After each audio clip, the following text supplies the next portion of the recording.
sa Ginoo kay naata, and even for this part sa atong panimbahon, the Sunday school time. So di ta magdugay, let us all stand and turn your Bibles with me to the book of Acts chapter 20, verses 22 and 23. Acts 20 verse 22 and verse 23. Okay, ato nindunganan sa pagbasa, no? Duha lang ka verses ang atong pagabasahon. Okay, are you there with me? Say amen. Okay, Acts chapter 20 verses 22 and 23. Ready? Read. And now behold, I go bound in the Spirit unto Jerusalem, not knowing the things that shall befall me there, save that the Holy Ghost witnesseth in every city, saying that bonds and afflictions abide me. Let's pray. Heavenly Father, great loving God, thank you even for this time, magapadayon based pagtuon sa imong pulong and even about sa faithfulness. May you bless us as we continue. Hide me in your cross and be the one to be glorified in our midst. In Jesus' name, amen. Mga panglingkod mo. Okay, so this has been our topic on faithfulness. So we entitled ang atong pagtuon karon on being faithful to God. Being faithful to God or faithful to God. So sa ato nga nakita diri nga verses, nakita nato or ato nga nabantayan nga continuation is sa last 4 verses nga atong gitun-an sa miaging mga Sunday school time nato, no, nga mga 2 Sundays nga nakalabay pod. So with this ato nga makita diri sa ato nga pagtuon nga diin how we need to be remaining steadfast even in our calling bisan pag-unsa pay mga challenges nga nahitabo, no? So the first point that we are going to consider here is found in verse 22, which says, okay, and now behold, this is Paul who said, no, I go bound in the Spirit. Bound in the Spirit.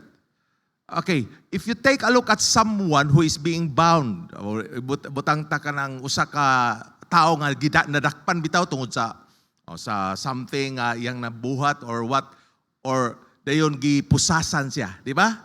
When one is being bound sa iyang luyo, unsa inyo nakita? Naaman siya gusto buhaton nga other than kanang free ang kamot pero dili niya nabuhat. Amen? Di na niya mabuhat. Ang angay niya buhaton tungod kay gipusasan siya. In this case, we can, para ma-relate na to si Paul, he was spiritually bound. Bound in the sense nga diin unsay ang angay nga buhaton o ang unsay angay nga buhaton spiritually nga diin iya nga pagabuhaton. Unsa man nga ato makita diri bound in the Spirit. It talks about our devotion or one's devotion to God's call. No? So, ang panawagan sa Ginoo sa matag-usap kanato bilang isa ka Kristohanon o manak sa Ginoo, no? So, we have been called, no? We are called, naigibutang sa Biblia, and even this case makita nato nga diin how Paul demonstrated unwavering nga commitment para sa pag-fulfill unsa may purpose sa Ginoo sa iyahang kinabuhi, no? So, even makita nato diri sa Philippians chapter 3 verse 14.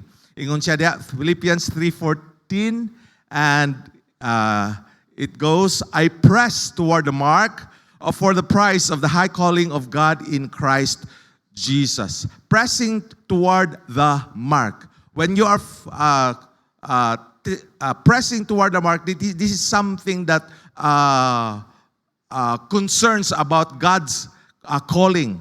What is that pressing toward the mark?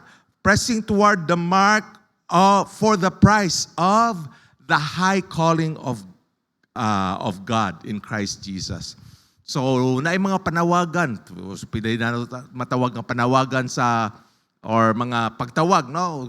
Even ang usa ka parent matawag na makuha na to nga rin na nawag sa ihang anak sa unsay angay pabuhat, no? An obedient child musunod niini.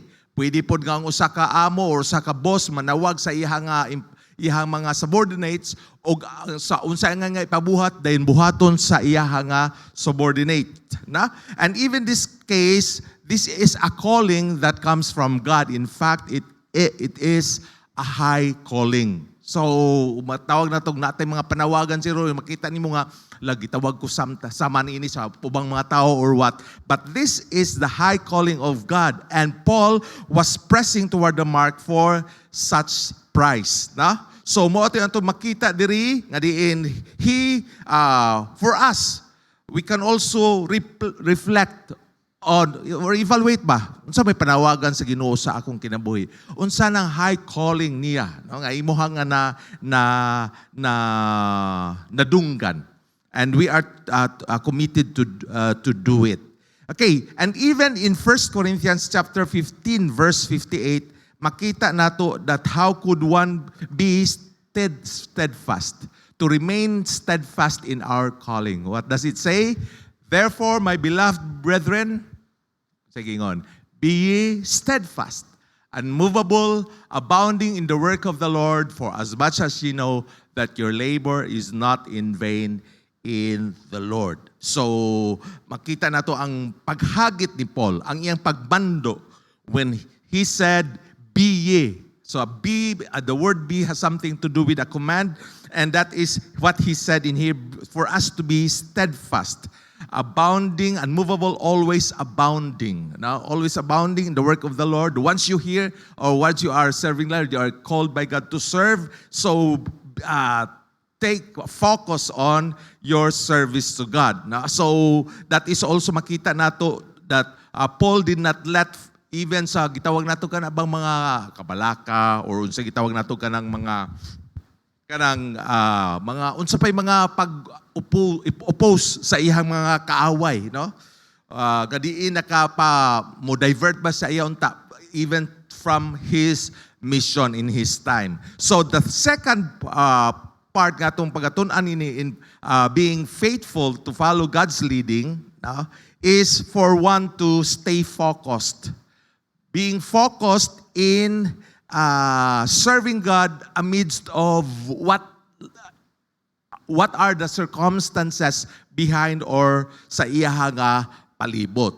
Okay, so staying focused amid distractions. So, if we notice here, he said, I go bound in the Spirit unto Jerusalem. So, he is, by God's calling, he was bound or to serve God, and there was there unto Jerusalem. So with that, he is focused. Lahito nga din na nagkuhan ka, one is being faithful amidst of the circumstances or situation, and there is some sort of a continuation or staying focused has something to do with the continual faithfulness diha sa pagalagad sa Ginoo. Luke 9 verse 62, what does it say?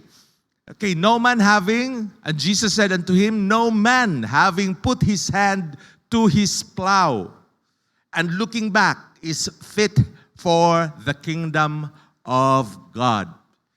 Okay, kakita na mong nagdaro, siguro karon di naman kay nauso ng sa labinan ng mga medyo techy na nga mga agricultural farm, no?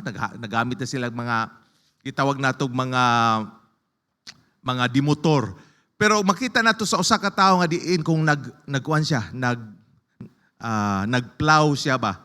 Nagunit siya sa usa ka gihukot sa kabaw, no? Nga diin kana iyang para ang yuta i-plow para kung mong mabantayan or kung nakasulay ka, mulingi ka sa kilid or somewhere, not on that particular nga straight, or nakabantay siguro ka nga ang gadaro, mahiwi ba? Na?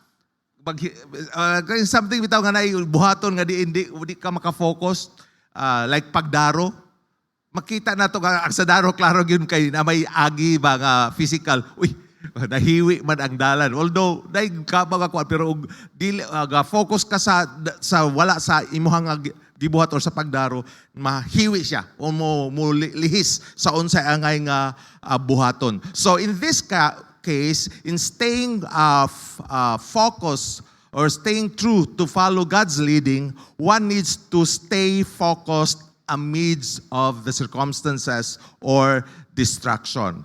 Okay, so Hebrews 12 verses 1 and 2, makita nato diri how one should run a race. So while we are living a Christian life, we are as if we are running a race. So Christian life is not 100-meter dash. Kadiin, paspas ito, no? Dagan na 100-meter, pagkaman, daog na. But that this is some sort of a marathon. No? So this is a lifelong or long nga race. Okay, verses 1 and 2 in Hebrews, it says, wherefore, seeing also we also are compassed about with so great a cloud of witnesses. Let us lay every weight and the sin which doth so easily beset us. If you notice, even ang mga runners, halos wala na sila'y daghang gisuot. Naganay na sila gisuot, igo lang yun nga murag part nga tapot sa ilang lawas. In that sense, nga sa ilang pagdagan, dili sila mabugatan. O makita po ni mo, walay runners nga dili trained, no? Nga di niyang lawas, di mo makita nga, di man ni pangdagan niyang lawas. But he was or he is being trained to do so. So katong mga bugaton, no? Mga exist weight, ilahan ang i-trim down, no? I-lose na nila and even sa ilang suoton just to do the running in such a way nga mas focused sila. Di ba? Di ba maka-focus kayo, sa manay kong gisuot nga perti mang bugata. Nag-appeal kag, imagine daw, nag-appeal og marathon. Ang gisuot ga karsunis. Bugat pag yun. No? Unya, basa-basa pa. Aska. So that just imagine. So that's why in this case, it was said, it is being said here, lay aside every weight and the sin which doth so easily beset us. So in staying focused in God's calling, so this distraction has something to do with sins. No? Mga sala kadiin that hinders us or that parang hold us down, pull us down in continually serving the Lord, no, sa according sa iyang pagtawag kanato. So that's why he says, and let us run the race. Okay, let us run with patience. So sa nga klase nga pagdagan, so dagan sa lumba sa kinabuhi kung wala pasensya, lisod, no? Lisod o wala tay pasensya. That is run the race with patience, no? Run with patience that is set before us. Then how could we do this? And even to stay focused. And that is in verse 2. It says, looking unto Jesus, the author and the finisher of our faith. No? So we are to look unto Him who is the one who began a good work in us, the author, and will continue to do it until His coming. The author and the finisher of our faith. That's so, nakaingon ang gasulat ini because ingon sa, who for the joy that was set before Him endured the cross, despising the shame, and He sat down at the right hand of the throne of God. So there's no parang reasons nga dili ta angay mo stay focused that we are not to look unto Jesus as we serve the Lord. Siguro mo tan-aw kag tao sa imong pagpangalagad, imo siyang gi-idol kaayo. Then sometimes sa diha nga nakita nimo na ay mga weaknesses or something that happened to him that caused you to be down, no? So in that sense, that is some sort of distraction, di ba? That's why the Bible encourages us. That it is being said, looking unto Jesus. Kaysa iya Jesus, as we know, Jesus never fails. Now, so, tanaw tagtao, medyo usahay may time nga diin ma-fail. Kaya after all, we are not perfect. Each one of us is not perfect, but if we look to Jesus, that's the thing nga diin makapadayon ta. We can stay focused in serving our Lord. Amen? So, not only in devoting to God's call, staying focused amidst of the distraction that come in our way, we need to also be obedient to God's direction. Oh, ingon siya diri sa atong mention ganiya sa verse 22, and now behold, I go bound in the Spirit unto Jerusalem. So in this sense, at this point nga pagpangalagad ni Paul, makita nato na direction ang pagpangalagad. He was being bound in the Spirit, no? Staying focused in serving God, and there is the direction that God has called him. So with this, we need also to be obedient to God's direction or God's command. So Paul even felt compelled and bound by the Holy Spirit to go to Jerusalem. Okay, so if you notice also sa Romans 8 verse 14, what does it say? For as many as are led by the Spirit of God, they are the... Oh, dili sila mga unsay kanana pag-umangkon. Dili sila mga igagaw, pero ang tawag sa mga na led by the Spirit of God, they are called the sons or daughters of God. Okay, so makita nato when we are called, we are being led by the Spirit of God, we are the sons of God. So meaning those who were led by the Spirit of God are them who are called or being sons of God. But if you notice sa ato na dumduman or sa ato na hibalaan, John 1:12, but as many as receive Him, as many as receive Jesus, to them He gave power to become the sons of God, even to them that believe on His name. So we are led by the Holy Spirit of God, being the sons of God. That's why we need for us to truly continually trust in the Lord at all times. As Proverbs 3 verses 5 and 6 say, trust in the Lord with all thine heart, and lean not unto thine own understanding. In all thy ways, acknowledge Him, and He shall direct thy paths. So in that case, whatever is the direction that you are called to in serving God, magkaroon na pa man ko ris pagpanghinlo, na pa man ko permi CR, mo man akong assignment. So be it, no? Be obedient in that particular assignment or calling or unsa may imong nga gibuhat, whether it is not in the limelight, as long as we make God be, we do things pleasing to His sight, so be it. No? So pagkanindot, if we are obedience to God's direction. So with that, we need to seek God's guidance. We can do that even in our prayer, right? So even through His scriptures, after all, it is God's word is a lamp unto our feet and a light unto our path. So bisan pa dayon, in this case, we need to surrender our will. Kana mo yung tag kung kana bitang magbuhatas pagpadayon sa pagkasala, meaning we are not bound in the spirit in that sense. Wa nato na surrender. So in that case, wa ta nakapadayon sa pagpangalagad in the direction where God wants us to be. So, mo na to makita diha, we need to surrender God's leading, and even knowing that in life, it is God who sees the bigger picture. Usahay ma-focus sa mga problema, sa atong day-to-day nga mga routine, then wa nato na focus on what is the overall view sa Ginoo sa atong kinabuhi. Ay di naman gusto ang Ginoo nga magpadayon ko sa pagpanglimpyo ra dire. Sugod pa ni sa dugang o mga daghan pagpangalagad sa Ginoo in a more elevated level or sa pagpangalagad sa iya. Amen? Okay, so not only being obedient to God's direction, but also having a faith even in the face or in times of uncertainty. Faith in the face or in time of uncertainty. Nindot na yung mulakaw ta ba o magpangalagat ta sa Ginoo labi nag-video haya, hanoy ka yung mga atong kinabuhi, no? Pag-adhin nato diri na supply atong need, ang atong suuton, hayahay kayo, no? Musayulag mata, excited kayo.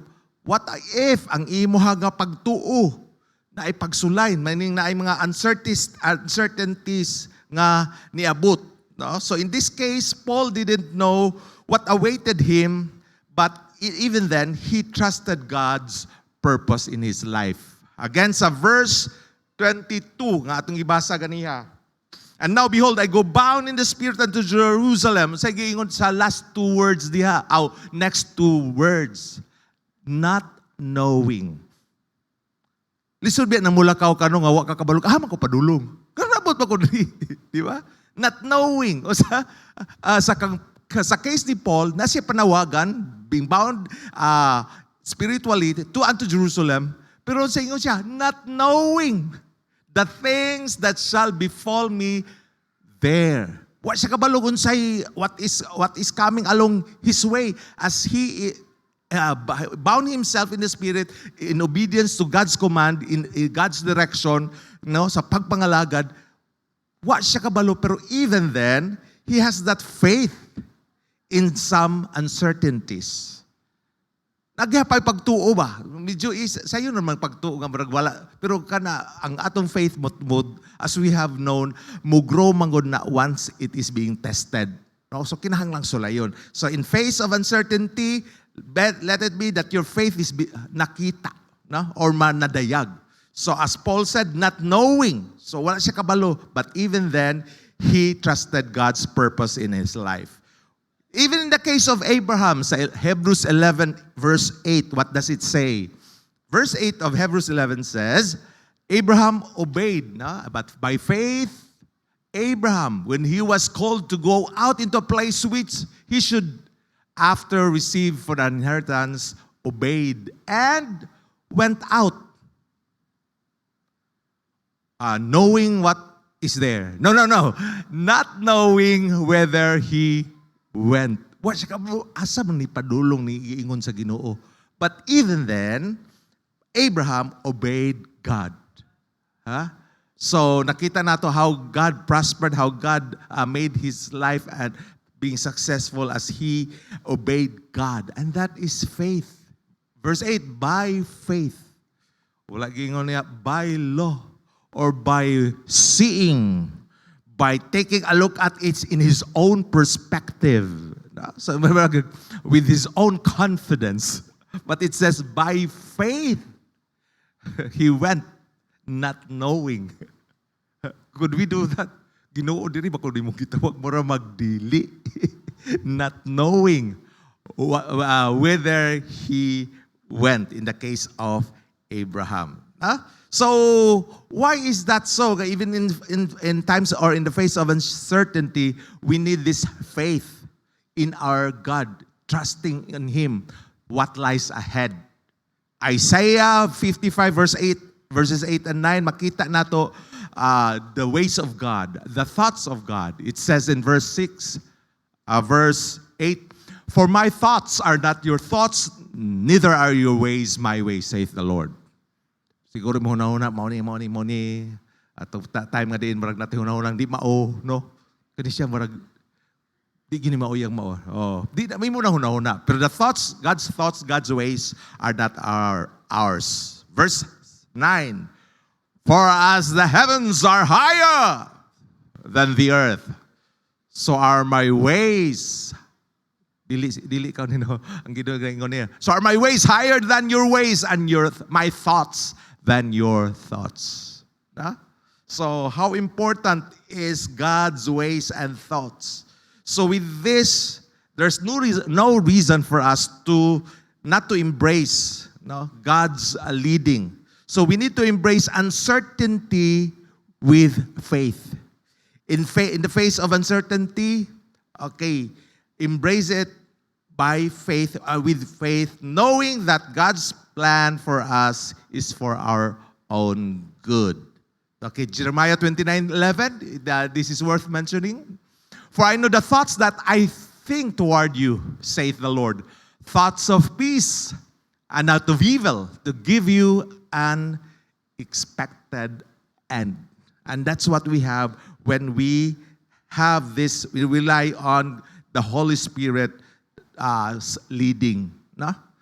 What is, how God, unsa iyang nga paghuna-huna. So, let it be nga diin kita depende. We rely always in a daily basis sa ato nga pag-practice. Ato practice in a daily basis sa atong pagtuo Oh, on the Holy Spirit's leading through obedience and faith. So, mo nito makita aning first point sa atong pagtuon that we being faithful to God or being faithful to God, so we need to be faithful to follow God's leading. Devotion to God's call, staying focused amidst distraction, obedience to God's direction, and faith in the uncertainty, in face of uncertainty. Let's take a look at the second point that we are to take a look upon. In verse 23, it says, save, verse 23 of Acts chapter 20, save that the Holy Ghost witnesseth in every city, saying that bonds and afflictions abide me. Oh, wala miingon si Paul, no? Saying that prosperity or pagkaayay sa kinabuhi abide me. But in that case, ingon siya, save the Holy Ghost, saying that bonds and affliction abide me. So even then, as Paul has been serving the Lord faithfully in his declaration, no? We need to be faithful in the face of afflictions. Not only in uncertainty, but even in afflictions. Bonds and afflictions abide me. Kana abide meaning gapuyo ba? Nindot na gagapuyo nato baka nakahayahay, no? Easy going pagpangalagad, walay nang disturbo, di ba? But in this case, what abide, wala unsay gapuyo diha kang Pablo, mga paglutos, bonds and afflictions, mga kasakit. Kahayahay, nice kind of feeling, kuhan kay ko. But in the case of Paul, it were bonds and afflictions that is with him. So in this case, we can really, with this situation ba, like Paul, naba sa inyo nga medyo na afflicted, medyo may kasakit or may mga sitwasyon ba nga dili nimo ganahan. Okay. So in that sense, we need to trust God's sovereignty for us to remain faithful to Him, no? Even when afflictions are certain. Namagid na. So of course, ay time even sa case ni King Saul, no? Sa iyang paghari, hayahay kayo, pero it was David who prepared for sa iyang pag-reign nga medyo hayahay in that sense. So makita nimo nga din how of course, he asked for God's wisdom on it, but makita nato how he was on that particular nga din kingdom nga diin none can be compared with other kingdoms. So makaingon tag wala manas kang King Solomon, sorry. Kasi anak ni David, si King Solomon, dili si King Saul. Okay, wala man na sa iya, ha? Nasa iyong pagpagalagad ka din, kahayahay, gani sa iyang pagkuhan. So, but even then, when one is faithful in the face of affliction, so we are sort of expecting trials, and with those trials that we are expecting, we are having this kind of obedience in us. No? Sa Paul, he was aware that bonds and afflictions await him, yet even then, nagpadayon siya sa pagpangalagad. Kaya kung ano mga kasakit, di na ko di ba? Di na ko mangalagad sa Ginoo. So in that sense, ang nakanindot diha kung siya atong tutukan bisan pag-unsa pay hitabo sa atong kilid-kilid, magpadayon ta diha sa pagpanawagan sa Ginoo. Amen? So in this sense, makita nato even sa John 16:33.